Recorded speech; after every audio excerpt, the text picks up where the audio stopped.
अल्लाह ताला जा बानड़ो हुकूकुल इबाद मां मुराद बानन जा हक़ आहिनि। इस्लाम में हुकूकुल लाइका कोई हुकूकुल इबादत जी वॾी अहमियत आहे। हुकूकुल इबाद जी अहमियत जो हिन ॻाल्हि मां सवलाईअ सां अंदाज़ो लॻाए सघिजे थो त अल्लाह ताला कंहिं बाने जो हक़ तेसी ताईं माफ़ न कंदो जेसी ताईं बानो पाण माफ़ न करे। इस्लाम में बाननि जे हक़नि ते ज़ोर ॾिनो वियो आहे, जिन में माउ पीउ औलाद उस्ताद ऐं पारेसरी वग़ैरह जा हक़ शामिल आहिनि।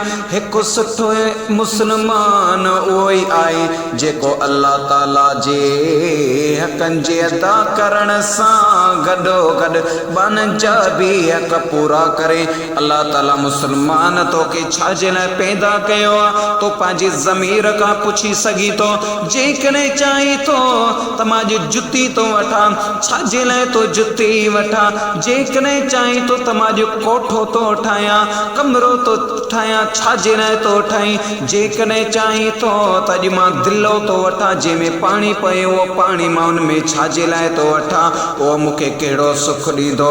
वण तो पोखी, वण मूंखे कहिड़ो सुकून ॾींदो। ओ मुंहिंजा दोस्त अज़ीज़, तूं पंहिंजे ज़मीर खां पुछी सघी थो मुंहिंजे बेनियाज़ रब तोखे छाजे लाइ पैदा कयो आहे। मुंहिंजो अल्लाह फरमाईंदो आहे, ओ मुंहिंजा बानड़ो, जेकॾहिं मां करीम रब तव्हां इंसाननि खे पैदा कयो आहे त मां करीम रब तव्हां के इबादत जे लाइ पैदा कयो आहे।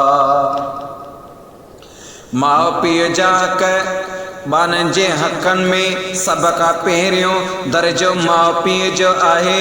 उन्हनि जे हक़नि जी पूरी करण ते सभ खां वधीक ज़ोर ॾिनो वियो आहे। अल्लाह ताला सभिनी इंसाननि जो पालणहार आहे। माउ पीउ खे पंहिंजे औलाद सां मुहबत ऐं शफ़क़त अल्लाह ताला पारां ई अता कयल आहे। उहे पंहिंजे औलाद ख़ातिर हर क़िस्म जी तकलीफ़ ऐं ॾुख बर्दाश्त करे करे खेन पंहिंजे पेरनि ते बीहारनि था। उनखे सुठा इख़लाक़ बि सेखारनि था, उनखे तालीम बि ॾियारनि था, उनखे दीनी तालीम बि ॾियारनि था, उनखे उखरवी तालीम बि ॾियारनि था। ओ मुंहिंजा दोस्त अज़ीज़, पंहिंजे अंबे अमा जो क़दुरु कर, पंहिंजे अबे अमा जो क़दुरु कर, छो त मां हिकिड़ी अहिड़ी त सभु कंहिंजी माउ आहे, बचे खां दूर थियण वारी नाहे का। ओ मुंहिंजा दोस्त अज़ीज़, बचड़ो काॾे निकिरी वेंदो आहे, माउ खे तकलीफ़ थींदी आहे, माउ बचड़े जी परवरिश कंदी आहे, माउ उनखे सुठा खाधा खाराईंदी आहे। छो त बिट ते रहण वारे घोट फरमायो, बली ॼायूं मायरूं संदियूं सालिहनि, महशर जे मैदान में तनी ॾाज मिलनि, बाक़ी ॿियनि वीचारिनि त ओ जॻहि अजाया कया। न दुनिया जे अंदर जेकी माउ आहे, चाहे उहा इंसान जी माउ हुजे, चाहे उहा जानवर जी माउ हुजे। ओ मुंहिंजा दोस्त अज़ीज़, हिन दुनिया में आयो आई पंहिंजे अबी अम्मा जा बि हक़ पूरा कर, अल्लाह ताला जा बि हक़ पूरा कर, पंहिंजे मुस्लमान भाउ जा बि हक़ पूरा कर। जेकॾहिं तो ते कर्ज़ आहे पंहिंजे मुस्लमान भाउ जो, जल्दी उहो अदा करे वठ, जल्दी उहो अदा करे वठ। ईअं न थिए त तुंहिंजे मथां मौत अची वञे, पोइ तोखे हिन क़बर में ख़बर पवे त उनजो कर्ज़ मां अदा करण वारो हुयुसि मगर अदा करे कोन सघियुसि। उते पोइ तूं बहाना ठाहींदे। लेकिन मुंहिंजा दोस्त अज़ीज़, जेको बि तुंहिंजो दुश्मन आहे उन्हनि खां माफ़ी वठ, उन्हनि खां माफ़ी वठ ऐं उनखे चओ त मूंखे माफ़ कर, छो त ज़िंदगीअ ते भरवसो कोन्हे को।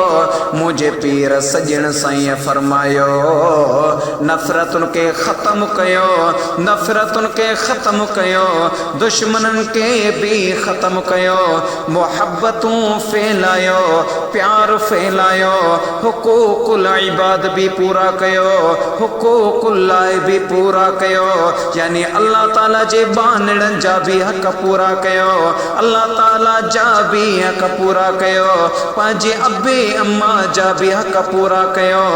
जेको तव्हां ते एहसान करे उन ते एहसान कयो, जेको तव्हां सां नफ़रत करे उन सां मोहब्बत कयो, जेकॾहिं घणी दुश्मनी तो करे त उन सां वधीक तव्हां प्यार कयो त छो त अजर ऐं सवाब ॾियण वारी ज़ात मुझे सुहिणे करीम रब जी आहे।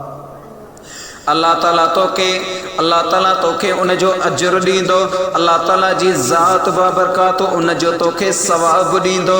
जेकॾहिं तूं चाहीं तो त अल्लाह ताला जी रहमत मूं सां शामिल हाल हुजे त देर न कर, पंहिंजे